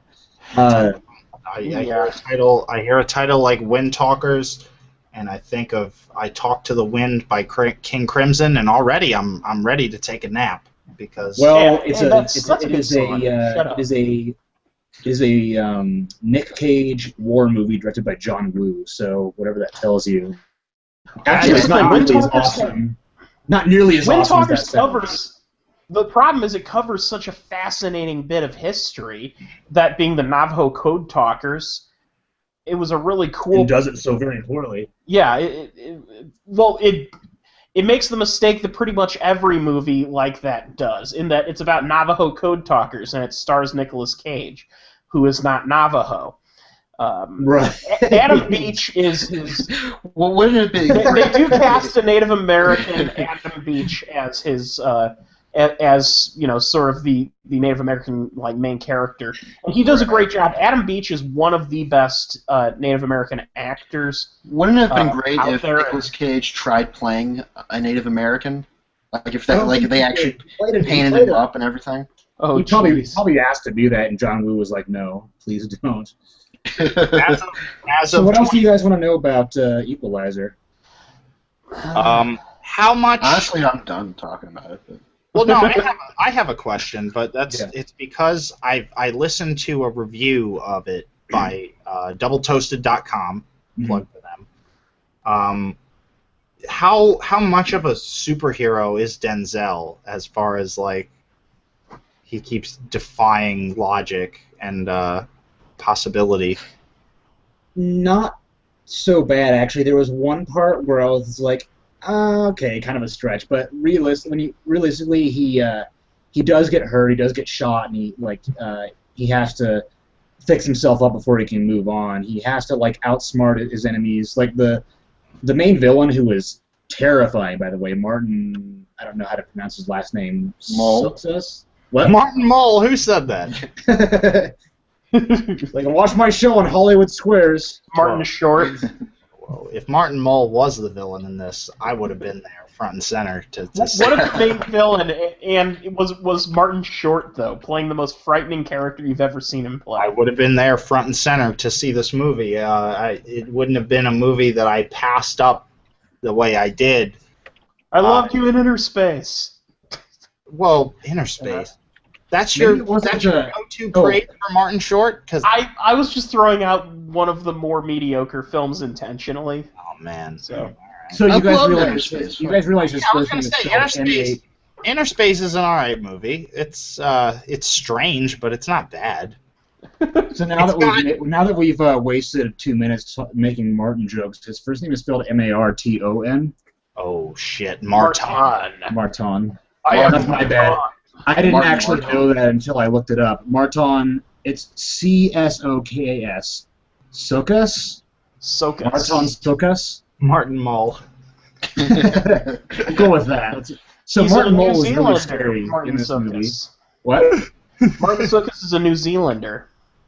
Yeah, and I mean, he was just a really scary villain. Like, he's it's one of those villains where he's not like a superhero, but he's a good match for the hero. Where while the hero is outsmarting every villain left and right and killing people and just one step ahead of everybody, this guy knows right away what's going on. Like, at one point, he's in a different apartment and he has cameras in his own apartment, and he staged it to look like he has made a run for Mexico, and the bad guy's like, no, he's watching us. He's not going anywhere. And like, you don't know why he knows that, but it's just the fact that he's just that much of a badass, and his name is Teddy. That Teddy, get your pajamas ready. but I can see time the Roosevelt to might take answer your, issue with that, Bill. Well, to answer your question, Bill Leon. No, not so much. He's not like an unstoppable force of nature like some characters are in movies. He's just better than anybody that goes up against him. Okay. It seems like if I were to watch it, I would enjoy it. It's actually very enjoyable. Just it's not like great. The narrative is a little, like the part where he's in a different apartment. There's no explanation for why he's like that. It drags in the middle when he goes off to meet a couple of his old friends. So like sometimes the narrative and the dialogue is a little bit clunky because it's the same writer as Expendables 2. And then it got reworked by Anton Fuqua. So it was probably way stupider and more over the top before Fuqua got on it. Mm-hmm. But it's just kind of just the way it's put together and the things that happen. It's just very much an entertaining film. How often does Fuqua work with Denzel Washington? This is really only the second time, I believe, but they're going to do a third time when they remake The Magnificent Seven in 2016. Oh, Yeah. I know. Wow. Ouch. Well, Yeah. I don't know about ouch because, like, honestly, I don't know. Like, I said this before you joined the broadcast, Chris, that there's those really eccentric moments in Training Day are like that's like fuel. Like that's I got my shit pushed in, bro. I love that shit. That shit. And is the Equalizer has that. It has those kind of eccentric moments where you're like, okay. It's like one of the very minor bad guys that Denzel goes in to talk to. The first time you see him, he's sitting on a massive pile of money. So there's definitely a sense of self-awareness, and I think Fuqua is kind of in his element here with this kind of crime movie. But I don't. It's just like, again, it doesn't revel in it like. It doesn't just bathe in how stupid it is. It just kind of runs with it, and everybody just kind of appreciates it for what it is. How did we glance over the fact that they're making a remake of The Magnificent Seven? Yeah, I mean, I have to address that. And I just looked it up because I had not actually heard of this, and I see that Tom don't you read Cruise is set to the star. Kingsley Ripjaw debate? You know what? I probably read the that. Ripjaw debate. It's on that. We did it. You know what? I might have read that and actually forgot about it. Just I read a lot of your articles, and yeah, I mean, It was a quick. I'm just giving you a hard time. It was just a little one-off. Point being, first of all, that would make this only the 4th time The Seventh Samurai has been remade. I know, right? 5th if you're counting video games. Yeah. Actually, 5th because I mentioned Bug's Life. That technically is Magnificent 7 as well. So what we have is we have Seven Samurai, Magnificent 7, Battle Beyond the Stars, Bug's Life. Let's see. What am I missing? Oh, Magnificent 7 itself. I didn't say that, did I? You did. Did I? Okay. So 4. So yeah. So the 5th would be this one. There's a video game called, I think it was called Seven Samurai 20XX, which was basically Seven Samurai, but in the future. Okay. It was like Samurai Cyborgs. It was a massive piece of shit on the PS2. Well, there's a Bug's Life video game, too. So, wow, man. What are you... And then... Yeah, I guess that's, you know... Well, you know what? I shouldn't fault it too much just because there are... Kurosawa created such interesting I mean... How many TV series haven't had a Rashomon episode? Let me, Like, if it's a drama or a sitcom, there's always the Rashomon episode where the same story is retold from the perspective of all these different characters. Oh. What do you mean like a Jackie Brown type? No. You haven't seen Rashomon, so let me explain. A Rashomon is a story about a murder that took place, and basically it takes place at the film itself is set during the trial, and all of these different characters are brought in to tell their side of the story, and everyone who tells it tells a completely different line of events that lead up to the big reveal at the end that there is no real there's no way of knowing what the truth is. There's an episode of The Fresh Prince of Bel-Air that does that, yeah.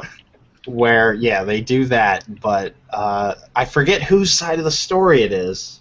That's what I think is funny, because it is a trope that he started that has been co-opted by usually, if a TV series lasts for 6 or 7 seasons, by the end there's going to be at least one episode that is the Rashomon episode. Dude, okay, so I just want to go back to Fresh Prince. Okay, go ahead. I think it's Carlton's side of the story, and he has this inflatable duck thing around his waist, and no, it's Uncle Phil's side of the story, and Uncle Phil comes out and accidentally pops the inflatable duck, and Carlton goes, "Yo, Pops, you popped my duck!" Wow. It's funny. I actually looked it up, and Rashomon. Here's a list of TV series that had an episode that follow the Rashomon effect. All in the Family, Alvin and the Chipmunks, Arrested Development, Batman the Animated Series, CSI, The Dick Van Dyke Show, ER, Farscape, The Fresh Prince of Bel-Air. You mentioned there. Garfield and Friends, Happy Days, How I Met Your Mother, It's Always Sunny in Philadelphia. King of the Hill, Magnum P.I., Maude, News Radio. I could keep going. This list is freaking endless. I was going to say, The Simpsons is probably on there 5 or 6 times. Oh, yeah, The Simpsons, South Park, SpongeBob SquarePants, Star Trek. Basically every version of Star Trek has had one. Supernatural, The X-Files. So, yeah, it's just something that is common. It's a good one. I mean, I'll say it's definitely a concept you can get.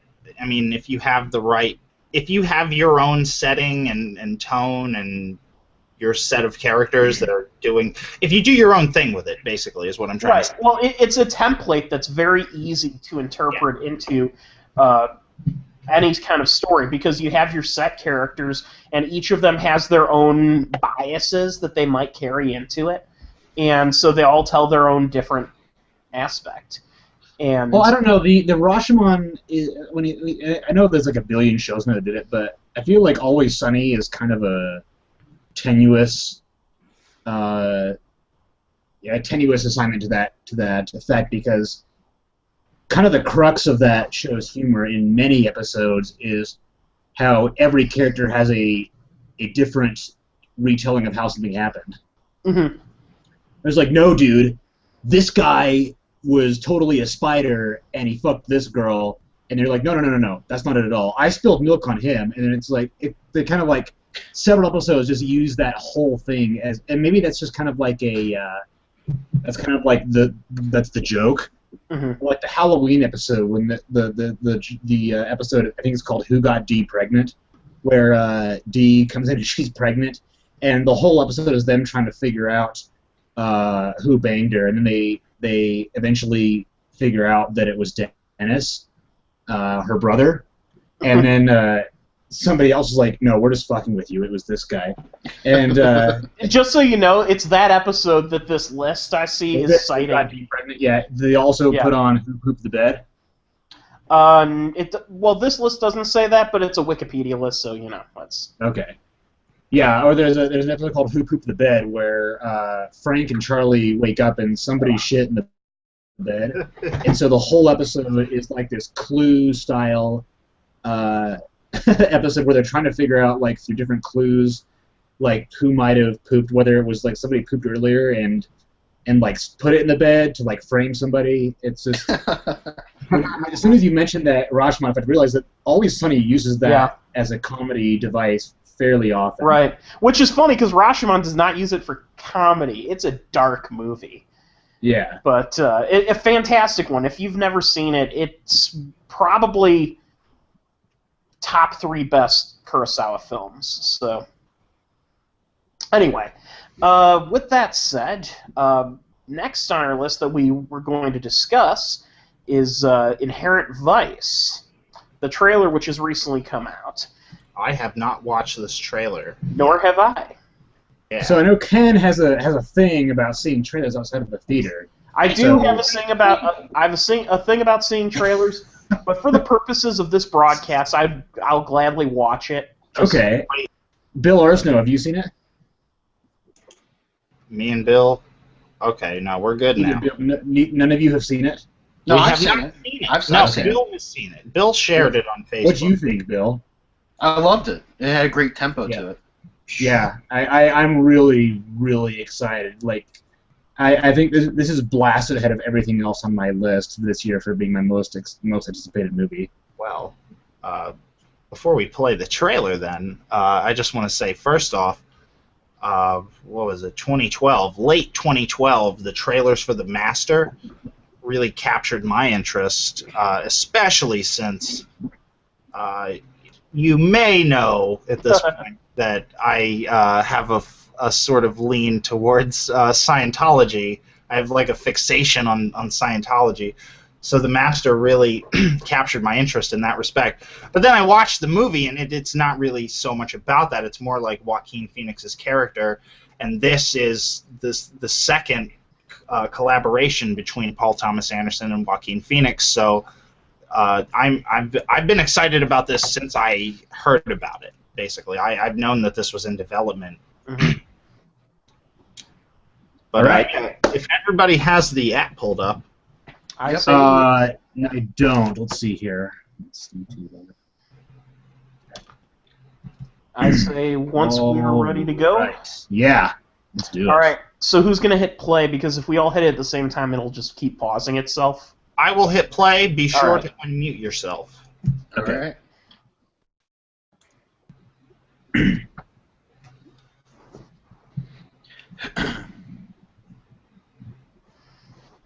All right. So Joaquin Phoenix's Beast. Somebody's echoing. That might be me, because I'm not using headphones.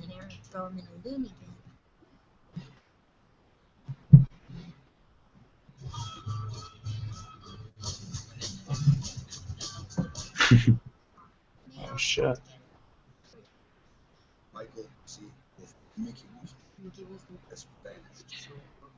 Was that Belladonna, I don't know. the porn star? I don't know.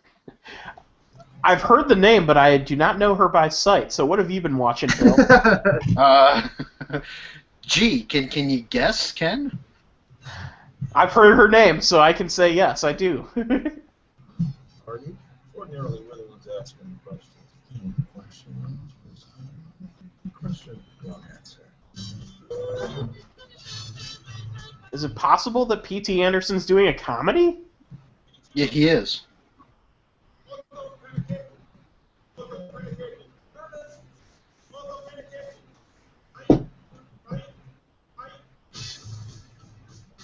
Joaquin Phoenix is a weird dude.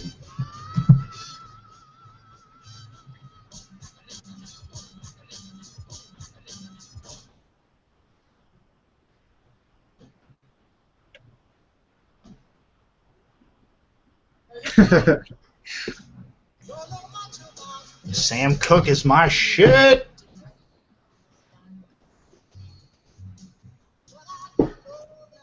Okay, so yeah, I'm definitely interested. Yeah, I mean, I knew I was going to be interested already just because I'll watch anything Paul Thomas Anderson makes. That was Michael K. Williams there. Yep. I didn't hear that last bit He of that. actually said when he shot this movie that he was thinking of Cheech and Chong, Up in Smoke, when making Oh it. my God, Up in Smoke is amazing. Yeah, I also get very strong Big Lebowski vibes, which is probably why I fell in love with this trailer, because that's my favorite movie of all time. Yeah. Yeah, that's a movie. That's a dynamic movie. So I'm not gonna. My only concern is that the trailer also gives me some memories of American Hustle last year, which, as you know, I was not as impressed by as some people were. Lukewarm. You were lukewarm at best. See, that was still my second favorite. I liked it more than Wolf of Wall Street. I enjoyed it a lot. I don't think I didn't like it more than Wolf of Wall Street, but Chris, like you, I think I enjoyed it more than a lot of other critical people did. Well, it was just fun. I think this will be different because American Hustle was, I don't know, this is more of a caper, I think. I guess it's also interesting to see P.T. Anderson finally do like something that's just like a straight comedy, unlike Anything else that he's ever the done? closest thing he's ever done to a comedy would probably be Punch Drunk Love, Boogie Nights. Boogie Nights. So one of those two, like neither one of those were straight up comedies. But Boogie Nights is close. Boogie Nights is close, but I think this is the first time he's actually done something that you could actually call goofy.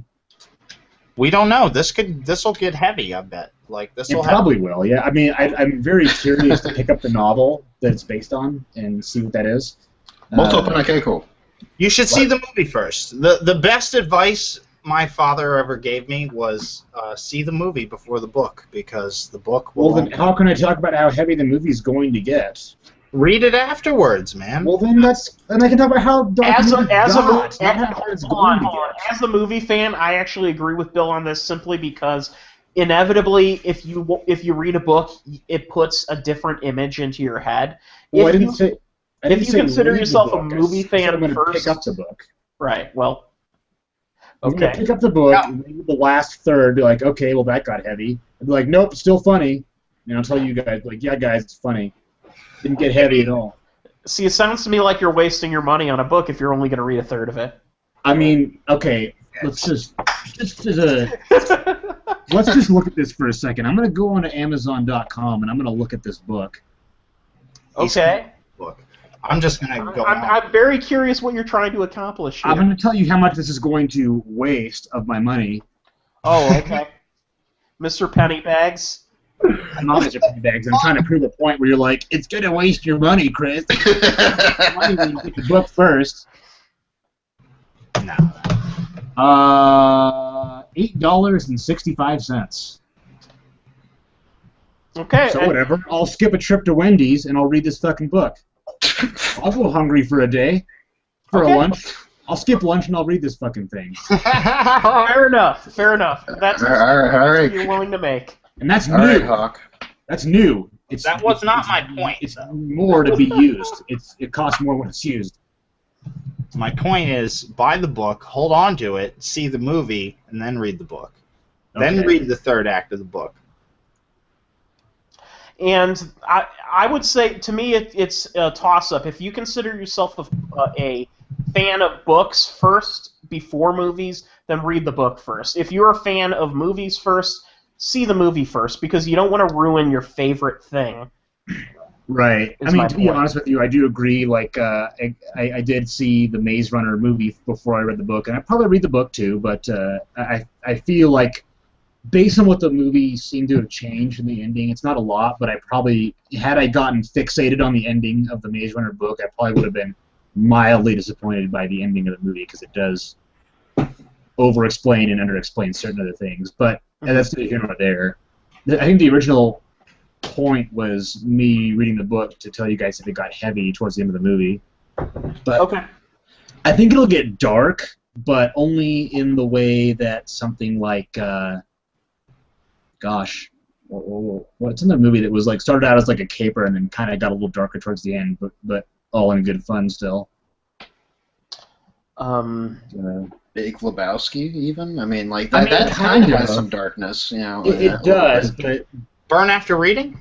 No, that wasn't a heist. I would say, but I would say Burn After Reading though, because there's the murder and all that. It was still hilarious when Brad Pitt got his face blown off in the closet. Yeah, in my opinion, the single funniest point in the entire movie was when John Malkovich just got to the point that he went to the streets with an axe and just chopped up the first person he saw. And that's dark as hell, but somehow he made it funny. So yeah, I'm not going to call that a movie that got sad. It's going to drive me crazy now. Like, I know I can think of the movie that it is. Are you talking about the Magician one? The Prestige? Burt Wonderstone? No. Now You See Me? Now You See Me. Oh, That doesn't really get dark, no. No, it doesn't. Not at all. that movie just sucks. They're making What? this. I liked Now You See Me. Yeah, he liked it. I did. I thought it was good fun. No. It was dumb, yes. It was very stupid, but it was just entertaining. No, none of you three agree with me, do you? It was. I haven't seen it. I want to see it based on your enthusiasm about it, though. It was merely okay, in my opinion. I mean, it wasn't. Here's my problem with Now You See Me. My problem with it is they decide to ruin this one guy's life, that being Morgan Freeman's Don't give away the character's life. spoiler. No, I'm giving it the fuck away because fuck this movie. I think we've already talked about this when it came out.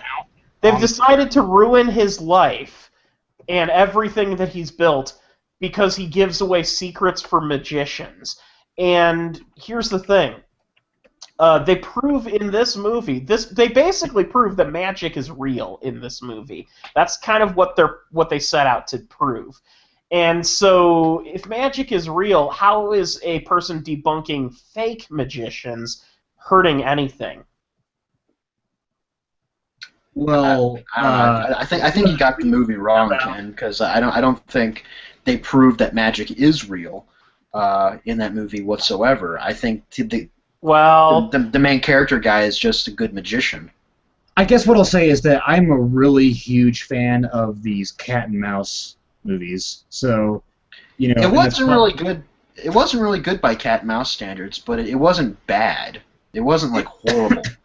You know what? If you want to see fun cat and mouse, see Dirty Rotten Scoundrels or the original Sleuth or something like that. That is cat and mouse done well. Catch Me If You Can. Yeah, even that works. I mean, yeah, certainly. That's a fun movie. I just, it's not great. I would even probably say it's okay, like Bill A said, but just it's an okay movie, but the entertainment level I thought was pretty high. That's awesome. So yeah, I think I will go ahead and change the subject here because we're going to argue ourselves into an impasse. Bill Leon, you added something here, but I added something else just now. I'm going to penetrate the conversation. Oh boy. Do you guys know who Genndy Tartakovsky is? Yeah, he's the guy that directed Solaris. No, I think you did this on our other podcast. Yeah. Cartoon Show podcast. Yeah, I did. I'm thinking of Andrei Tarkovsky or something. Oh, okay. Well, different guy. For those who don't know, which include my co-hosts here, Genndy Tartakovsky started out doing Dexter's Lab. He did work on the Powerpuff Girls, but he was not he just did kind of side work because he was not the front runner, the creator of that. But he was the front runner and creator of Samurai Jack, the 2D Star Wars Clone Wars, Symbiotic Titan, which came out a few years ago on Cartoon Network, which I like. That's a good series. And he recently directed Hotel Transylvania. That was his first feature. That movie sucked. I haven't seen it. Movie. I can't judge. Fuck that movie. I know, you guys have all told me that it's not good, but Doug Walker, the nostalgia... Hold on. Conversely, I will say he did direct the single best pilot to an animated series that never became a series, and that's Korgoth of Barbaria. I don't know what that is. What's that? Okay, that is a good one. This is Korgoth of Barbaria. I'm not familiar with? Yes, he was the animation director on Korgoth of Barbaria, which is basically a very R-rated Adult Swim cartoon, and it's like basically a parody of Conan the Barbarian kind of thing, with a little bit of Lord of the Rings element to it. I love Genndy. And it starred Diedrich Bader as Korgoth, and also starred voice cast John DiMaggio, Tom Kenny, Corey Burton. Really a fantastic list of voice actors. That doesn't surprise me because he's got clout in the animation industry. When he's at his best, he's unrivaled as far as 2D action, non-Japanese animation goes. And he's helming the new Popeye movie. And they recently released sort of the demo animation for it, and I would like to share it with you guys. Ken has already seen it, but I'd like to share it and get a dialogue going about that. About Popeye, yeah, certainly. I think that's a good move. We just passed 2 hours, didn't we? Yeah, this is important, actually. This is a really cool thing he's about to show. I think it's a good way to go out on the podcast, so... While he's loading it, did we? And I don't care if we did. We could just leave it. But did you guys talk about Gone Girl? We haven't, but I think we'll wait until next week for that. Okay. I just want to say I'm really excited for that, and I was really pissed off that I saw that it comes out this weekend, but I have to see fucking Left Behind instead. I'm gonna see both. I'm gonna see both, but I have to see Left Behind first. I can't be like, yeah, Friday night. Off work, I'm gonna go see Gone Girl because that looks like a good movie. I'd be like, Friday night off work, I gotta see Left Behind because, god damn it. Yeah. Okay. Mea culpa. But that's before you load it up, Bill. I can't say enough. Actually, it says here in Wikipedia that Korgoth of Barbaria was a parody of Thundar the Barbarian. If you've ever seen that. That is a Hanna-Barbera, is it not?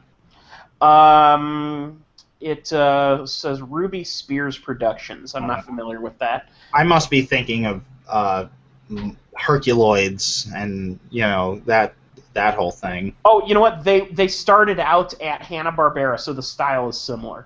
Oh my goodness. Okay. So anyway, point being, watch it. It's on Adult Swim's website. You'll get a laugh. All right, check out this Popeye, guys, because this makes me excited.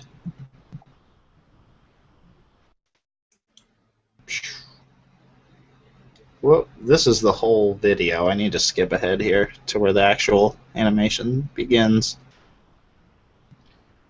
Yeah, it begins with him explaining.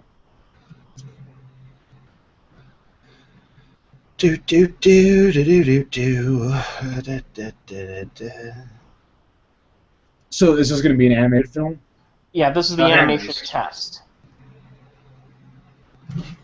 So this is instead of the Robin Williams sequel, right? Right.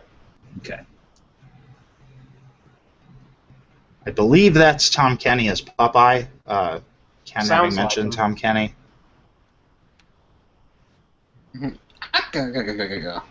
There's no official credits for this, but kitchen sink gag. Yeah, the kitchen sink gag's a little much. I like it. I still like it. I still dig it. I like it, yeah. One thing that's always entertained me about the show is how olive oil is just ludicrously flexible. Yeah. And this does that well. Oh yeah, wait till the end of this clip. I'll tell you about something that always made me laugh in one of the original cartoons after this is over.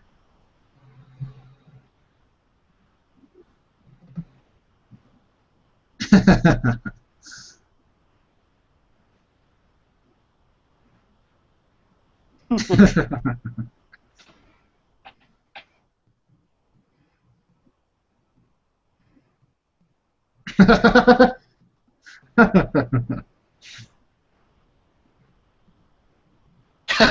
it. Anyway.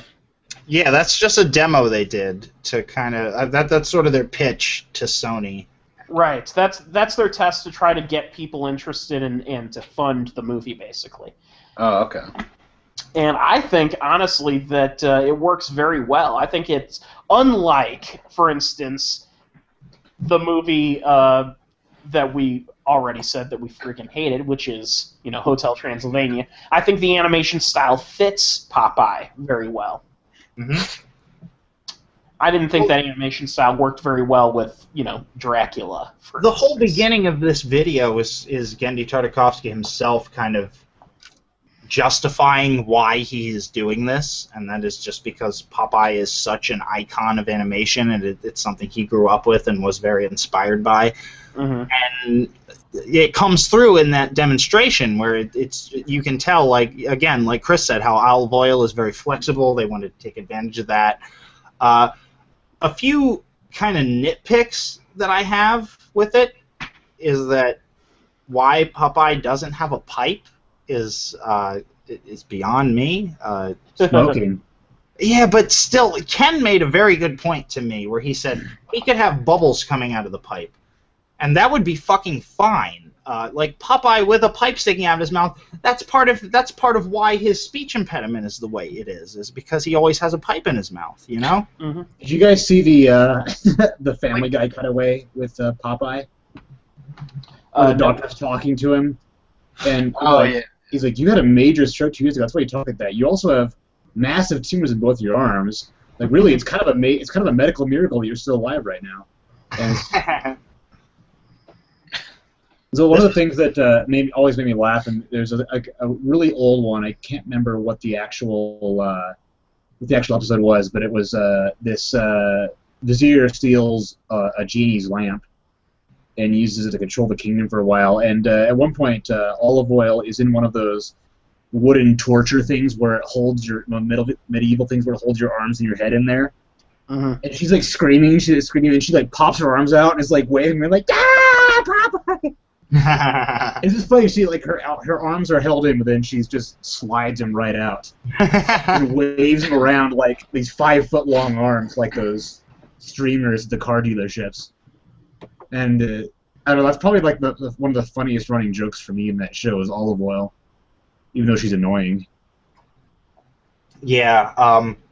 There is no greater testament to how annoying Olive Oil is than Shelley Duvall in the live action.